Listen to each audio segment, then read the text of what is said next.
everybody, and welcome to another evening.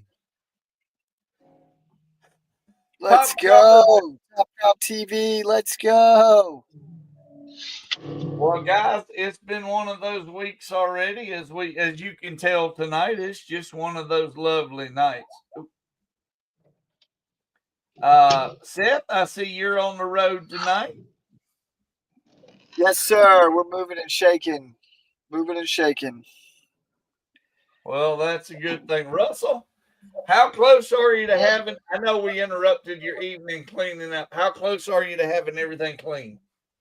3, maybe 4 days tops.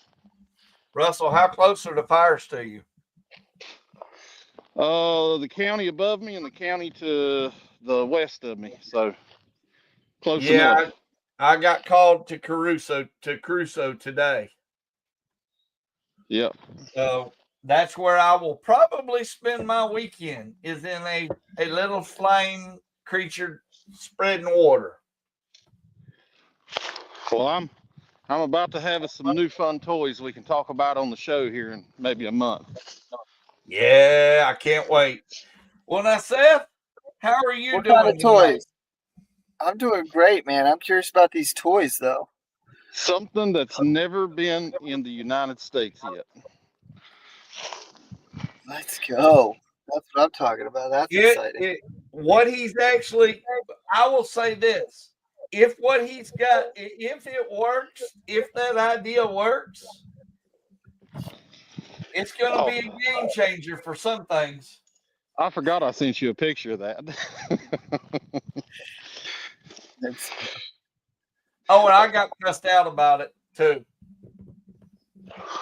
I told Earl, I said, well, you never know. We might have competition. Yeah, I don't know if it's going to compete with the tankers, but I definitely think it can save lives and save homes, and that's what it's about. No, I think what you've hit on is something that will actually make a huge difference. Seth, have you not seen the pictures yet? No, I haven't seen the pictures. I'll send them to you then. No, you're good. I'd love to see them, actually. Love to see them. If it's, yeah. I don't want to say too much. Just sounds too good to be true. Well, we'll see. We'll see how it turns out. We got some scientists and some teams that are going to come do some studying and see how it goes. I love it. I love it. Can't wait to see it. How's the weather holding up down there, Russell? I was going to come by and see you today, but we skipped over you because the strip till is not in yet. You know, it's kind of crazy that you can go from like a hurricane in the fall to a drought in March. I mean, we are dry, and I mean dry. I mean, where we've been cleaning up, debris you pick up and you get a little dust or a little dirt in a bucket, and you'll have a dust trail 100 yards. The wind has been crazy, and it's been a lot. Russell, so we need some moisture. Have you noticed the weather? They've changed it on Monday and Tuesday. I hadn't seen that yet. I know they're calling for about a half inch here Sunday, and we could use it. They changed ours. They changed ours today. We legitimately will be running pivots by Monday or Tuesday if we don't get it. That's crazy. That is a little early. A little early. How are things looking over there, Brandon? You got stuff coming up. Is it holding in? Oh, yeah. We got, so far, I was looking yesterday, we've got about 80% up on one farm, and the other farm, well, it's running a little behind. It needs some Russell attention. I about went to the wrong house. Heather, turn around. Well, I can show your better side for the camera. I pull up to the house, and we're getting porches painted and flags are up. Looks like domesticated people live here. Wait a minute, hold on. Is that it? Is the boss the one doing the painting? Oh yeah, I come home, she's painting. That's amazing. That's amazing.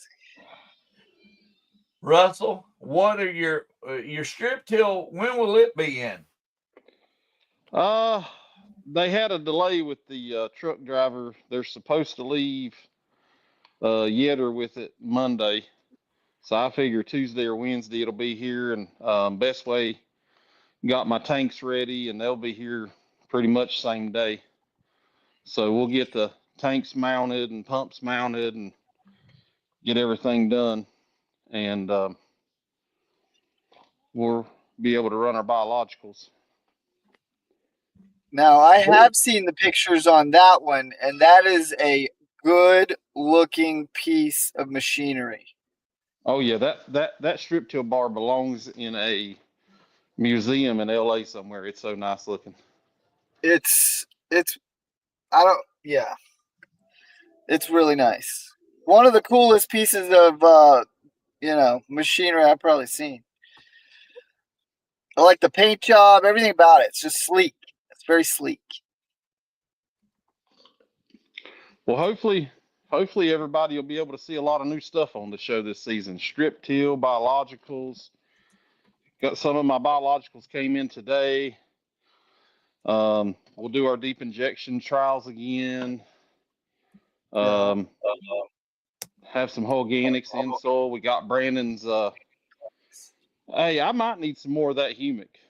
We need to talk after the show, because if I'm gonna put some trials in, I need you to ship me some of that up in your turntail. We can handle that. As you saw the pictures of our trial, I about had a heart attack when I went to the field today. That's a big difference. And really for this year, we're gonna. Uh-oh.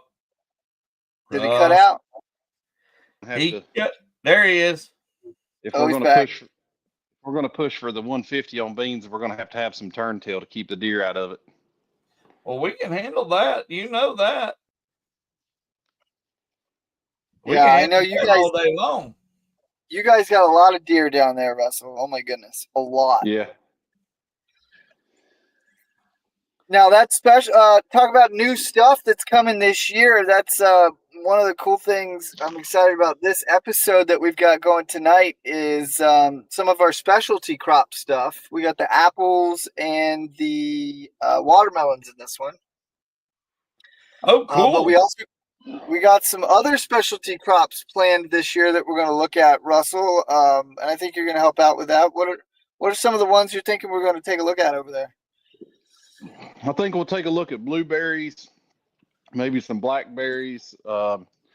Maybe might go down to the winery, look at some vineyards. Then we got tobacco, and then my buddy Casey. They've got really good vegetable production. Nice. Come here. Let's go. That's a lot of stuff. That's going to be awesome.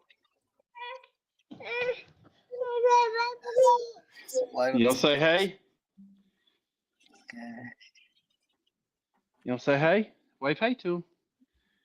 Hi, Maisie. Hi. It's my little corn star. That's amazing. She'll be on the show here in a few more years driving a tractor. Oh yeah. Teach them young. Yep. That's what I say. Yeah, I got mine doing editing already. And producing. Well, she'll get there. She's picking out the music, making things happen, running cameras. It's awesome. Well, listen, I'm going to let you guys get the show going. I'm going to 4 sheets of drywall. Yeah. Say bye-bye. All right, Russell. Well, you have a great night, and we'll get you about ready to run that fabulous footage. Yeah, let's run that beautiful apple footage. And here we go. Let's go. It's time for new season Top Crop. The health of our soil is going to contribute to us making money. I call it turning trash into cash. I'm still looking for big wins. I think it looks good.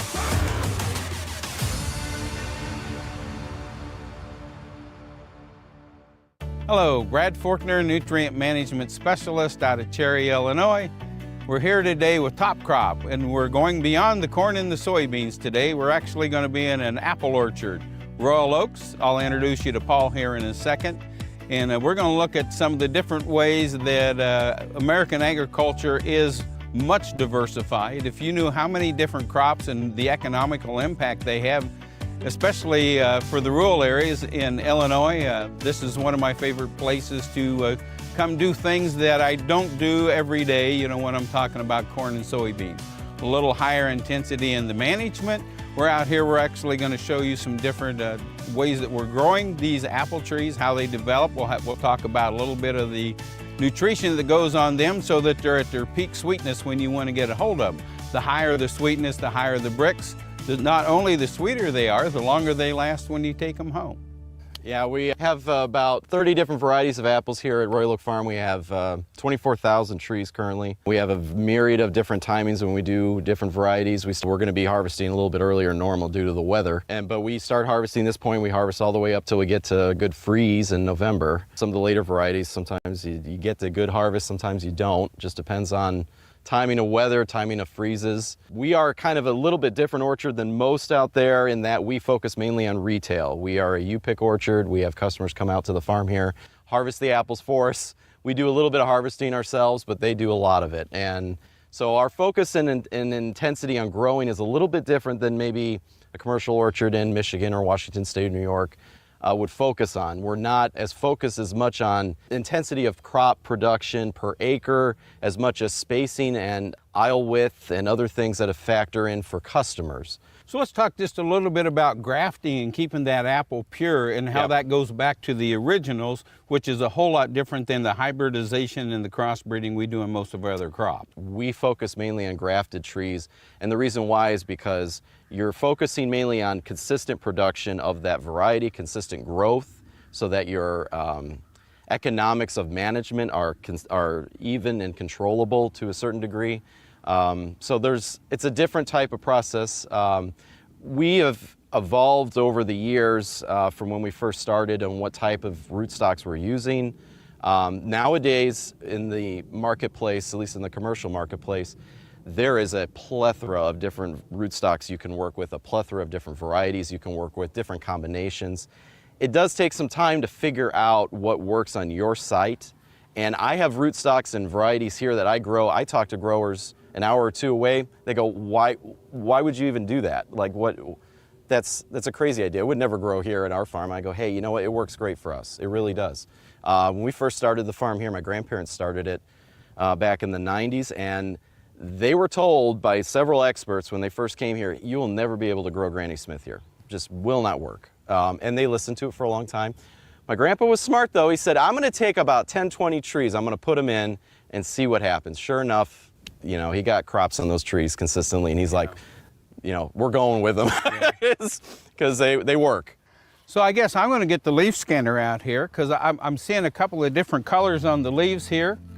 And these are just a little bit different shade than some of the others. So we're gonna put it on here. We're gonna make sure that I am up and running. And if you get this little blue light to come on, then we know that we're actually checking the nutrition that's within these leaves.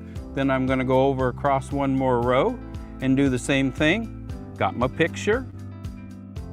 My job as a nutritionist then is to bring to the table things that he can use at different times and say, what is one of the challenges? And we talked a little bit earlier here off camera that one of the hard things to do is to keep the zincs up in here. Also sulfurs. Sulfurs are very important for flavoring. Doesn't matter if it's berries or if it's crops or whatever it is, we're looking for those levels. And so if I can come out here and typically I don't see any deficiencies anywhere, I can say, hey, we're doing good, we're right on key. He calls me up and he says, you know, I've got 4 or 5 trees down here on the end, let's see what's going on. Come down here to take a look. Then we can also go back and send them to a SAP lab. We can send those to a tissue test to verify what we're doing. We're very happy with what we're seeing on the corn and the soybeans and the wheat.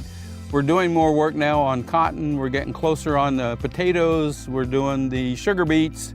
And I'm checking watermelons, because any of these things that we can do in field, we can make immediate adjustments and have the thing as close to what you're looking for when you get out here, because that's my ultimate goal. Another thing that we're doing, the sugars, octane. We got to have that sugar. We got to have the kelpine for the stress mitigation. And then the big one, something we found out just 2 years ago, we've been toying with, and we found it consistent.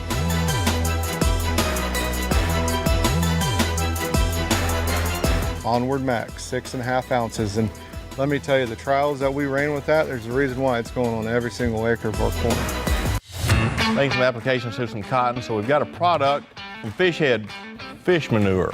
We use a lot of manures around the farm for fertility, and I know the fish manure has a lot of added benefits. We're gonna put it in one of our mixes. It's an organic soil conditioner, and we're gonna use it at foliar at 20 ounces to the acre. We're gonna do it twice. We're really looking forward to this more food for the biology, get it irrigated in. We're looking forward to some good results. Hi, we're here today with Top Crop. I'm Suzanne Justman from Ag Explorer, and we are at Gobert Farms in Pingree Grove, Illinois, visiting with Jacob Gobert, who is part of the family farm here. Thanks, Top Crop, for coming out. Hopefully we can have a fun time today, go over a few things, show a little bit of diversity in our crops, kind of what we specialize in and what we do on the farm. We're standing next to the sweet corn. This is some of our early sweet corn. To our side, you can see stuff we've already dissed and replanted for a fall second crop for the season. Sweet corn is probably our most popular and most well-known crop that we grow here on the farm. Our farm stand at the end of the driveway is very busy. People are always waiting for it after the 4th of July. We're out here at our sweet corn, one of our favorite staples around the farm, definitely after the 4th of July. We grow a lot of variety of 76A, super sweet.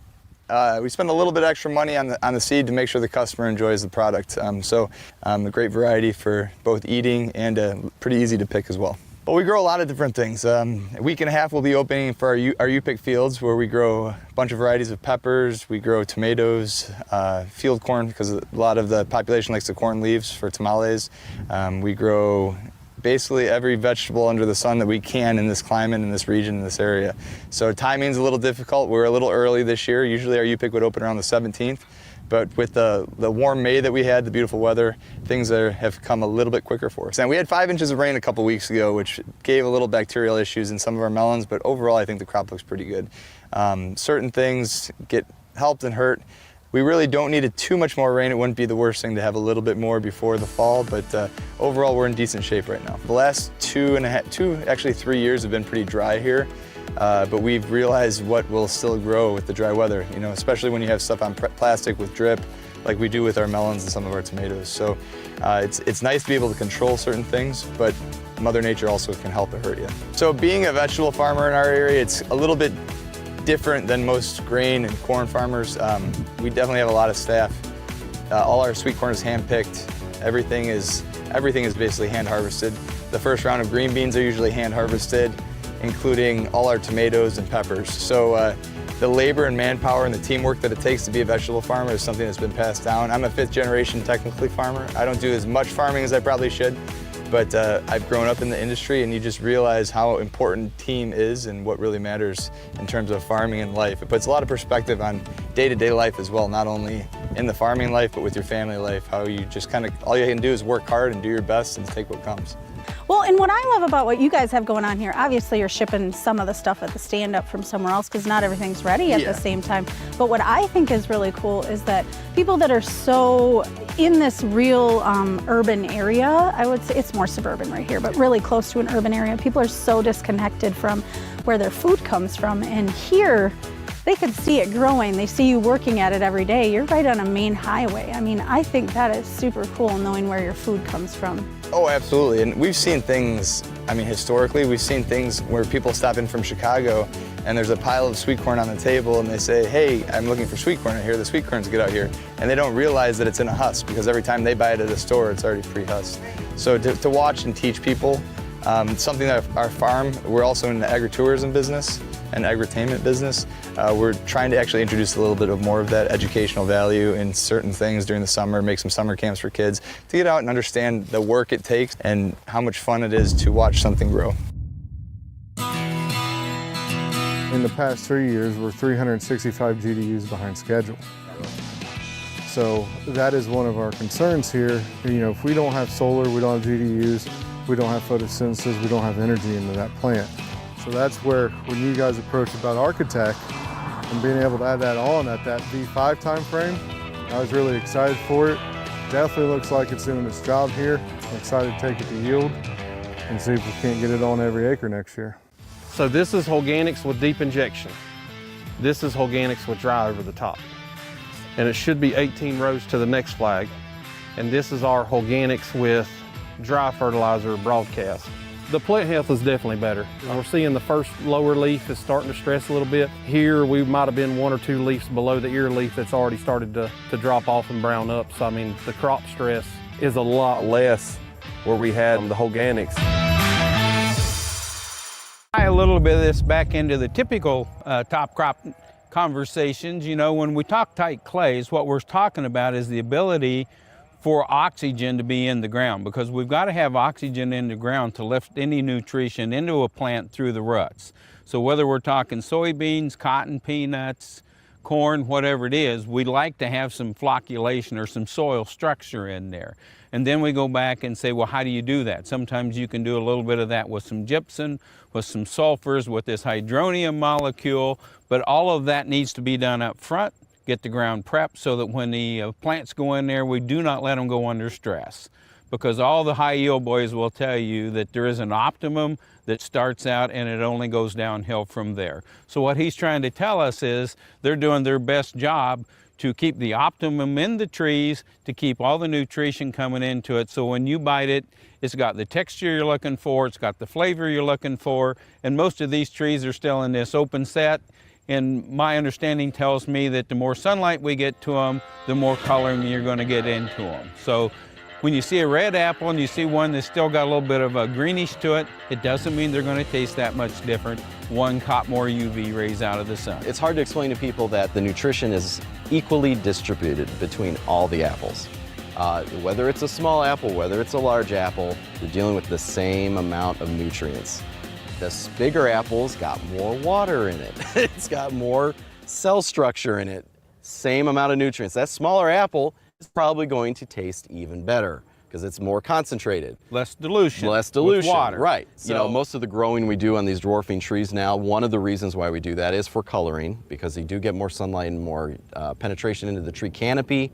Your inner tree canopy is getting more light, so the benefits there is coloring, benefits is drying after rain, so you're not dealing with as many disease growth molecules. If you can't dry the inside of that tree, you're getting humidity levels going up, you're getting fungi are having a field day in there.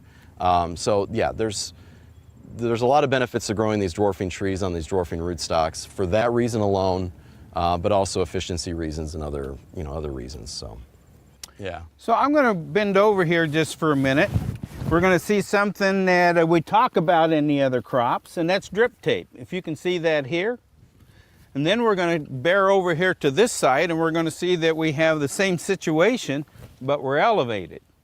If you talk to anybody who deals with drip tape, one of the downsides of drip tape would be having some rodents coming over there and liking that. And yeah. Without asking, I'm going to assume that when we got tired of repairing those on the ground, we brought them up in the air. Yeah, that was, we've experimented with multiple different types of drip systems. So originally, semi-dwarf trees, we were on a wire system like this. Then we experimented with the ground system. So one of the things that's always been interesting to me as I've worked in the different vegetable growing areas and some of the fruit growing areas, the avocados, you know, the lemons, strawberries, is when you have those contracted to a grocery chain, they typically will tell you, you know, that this is May, now we're going to have you deliver August the 14th between 8 and 5. So now the whole process has to go around with, I've got to have something marketable during that time frame. That makes a difference in California. Am I going to plant my lettuce by the ocean? Am I going to plant it out in the Joaquin Valley? Am I going to plant it by the mountains? Am I going to go clear to the southern end of the state? And so think about that on apples. And the sun has either shown a lot and they're ready before it was your delivery date, or they haven't quite got to that place you want, but you have to make that delivery to make that sale. The beauty of coming out here to the U-Pick is he knows which ones are at freshness, peak flavor. That's where he's going to send you. You don't ever get the, well, I had to do this to make the contract work. Commercial growers are harvesting at 2 bricks, 3 bricks less than what we consider ripe. So it can vary a lot. But yeah, we're focusing more on peak ripeness for customers. We want customers, when they come out and bite the apple, they go, oh wow, that's good. Brad Forkner here with Top Crop today, and here also with Paul. Paul, give us your address for Royal Oak Farm. Yeah, it's 15908 Hebron Road in Harvard, Illinois. We're open up usually right up till Thanksgiving. Usually the Wednesday before Thanksgiving is our last day, and we'll have all kinds of apples available, hopefully. So much knowledge, a pleasure to be here and learn how my apple crops have been taken care of. Yeah. Choose your herbicide. Choose your pest protection. Choose AgVenture. The latest trait technologies featuring the power of the Enlist weed control system, plus the quality and service you know and trust. Produce more bushels with 4-Seed Enlist and PowerCore Enlist corn from AgVenture. Visit agventure.com/corn traits to get a whole farm solution with the latest corn traits.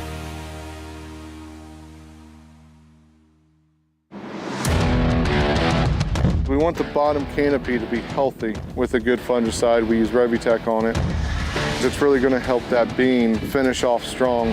Beans are coming right along. We've used Revitec and Reviloc for our soybean fungicide, and we've used Revitec for years. Probably absent of disease just because we've got the Revitec out here, but just mainly for the plant health. We think we got a pretty good chance here to throw up a pretty big number. It'll be interesting to see. We're out here in our muskmelon field, actually. Suzanne's helped us a lot with Ag Explorer. These are all set up on plastic with drip irrigation. We run fertilization through them and water. Melons do take a lot of water. I'll let Suzanne tell you a little bit more about what they provide and how they've helped us this year. Early season, we're having them put in some starter fertilizer with some humic fulvic products and some sugars to get the plants utilizing all of the starter fertilizer that we put in with the drip irrigation. That's to get it kind of established and going.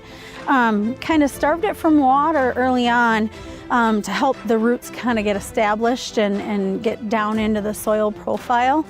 And then once you really get into the season, kind of micro feeding once a week with sulfur, boron, potassium, and then we have a late season PGR that we're putting with it to kind of feed it a little bit at a time and never let it have a bad day. So. I'd say it's been working great for us this year. One thing last year we noticed, we definitely overfed them early. We definitely had too much water on them. I don't think the root systems ever got developed. So the melons we did have were good, but the yield was very bad. So it's definitely helped. You can see there's a lot of melons out in the field. It's our earliest melons. We'll be picking them pretty soon. But the production has been a lot more significant this season. For our early melons, we actually use the same guys to harvest them because watermelons too. I think there's just a special feel in some aspects of people know when they're ready. It looks pretty good. I would say almost by the end of the week we might be. At least this. So how do you check it? Firmness? I usually like to taste test. That's my favorite way. But the netting on the back can be a little indicative of when it's ready. If you look at some of the younger ones down there, they have more of a smooth texture. And the color, these still are a little green in my opinion. Once they brown up a little bit, they're a little more tan, I'd say they're a little bit more ready to go. But the taste isn't bad yet. It can be a little sweeter, but it's pretty good. That's better than anything I've had in the grocery store. Watermelons could have a little bit more. They need a little more time. They're getting close though. So they'll be ready in a couple weeks? I'd say a couple weeks we'll be ready. Looks like you have a good crop out here. We do, yeah. Definitely a nice yield. Our watermelons are sold at our farm stand down at the end of the driveway and at U-Pick. They're very popular once they're ready. It's kind of a short season here, so we try to sell as many as we can as quickly as we can. They don't last too long, but when they're good, they're really good. So these ones have stripes. Yep. Why do those ones not have stripes yet? So the black seeded watermelons are actually the pollinators. They're seeded. The striped ones are seedless watermelons, but in order to grow, they need a pollinator, and the seeded watermelon would be the pollinator. So do they need a lot more water than other crops? Yeah, absolutely. How much water do you put on a week if we don't get rain? We'll probably do 1,000 to 2,000 gallons a day over this, and I don't know, 2 acres of watermelons? Sure. That's a lot. It's a lot, yeah. If you think about it, that's so efficient, right? Yes. Because you're just using small amounts of water compared to if you just came in and over the top, did it with a pivot. Same with your fertilizer stuff. I mean, if you're putting it through the drip, I mean, you're not using near the amount of fertilizer that you would have normally. Yeah, the percent, yeah, exactly. You're not as much waste, not as much carryover on anything that you do need to use. Drip's a great way to go. It definitely takes time to get everything worked out, the kinks in your machinery and setup in the spring, and some pretty cold days putting down plastic still. I bet. But once it's done, and the cleanup in November isn't that fun either. Yeah, yeah. But it's worth the effort to have a good crop. Okay. So we're here at our beehive now. Bees are so important to all of mankind. Humans wouldn't survive without bees. So next time you're around a bee or you see some bees at a picnic, try not to swat them. I actually have a mild allergic reaction to bees, but I'm not scared to be this close because I know their job. Their job is not to sting me, it's to pollinate the crops and to really be a great source of life for everything that grows on our farm. Being vegetable farmers with so much diversity, it's very important that we have bees. This is our main hive on the farm, and it covers all the land that we basically grow on. We do, in our apple orchard, bring a separate hive out just for a couple months in the spring, but these do most all the vegetables and really are a source of life for everything.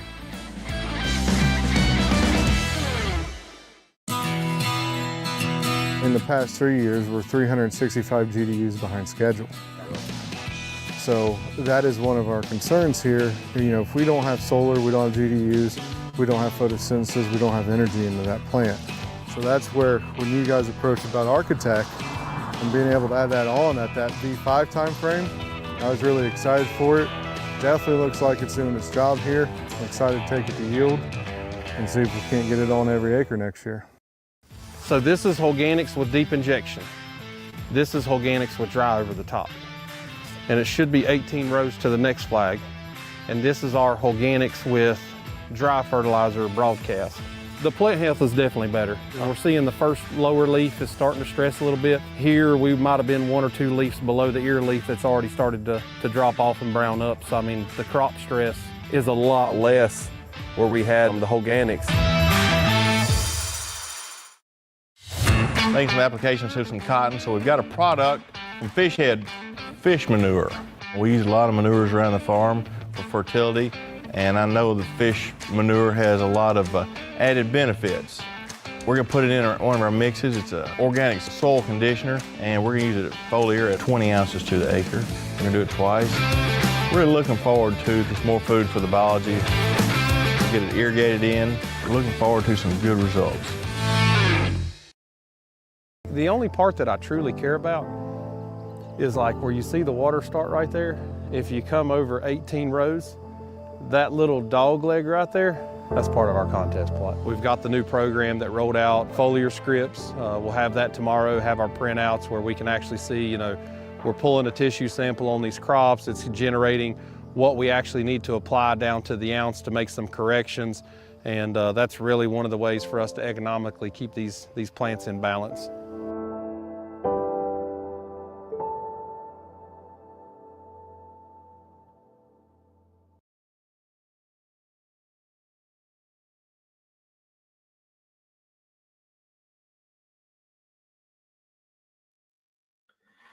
Well, we're back.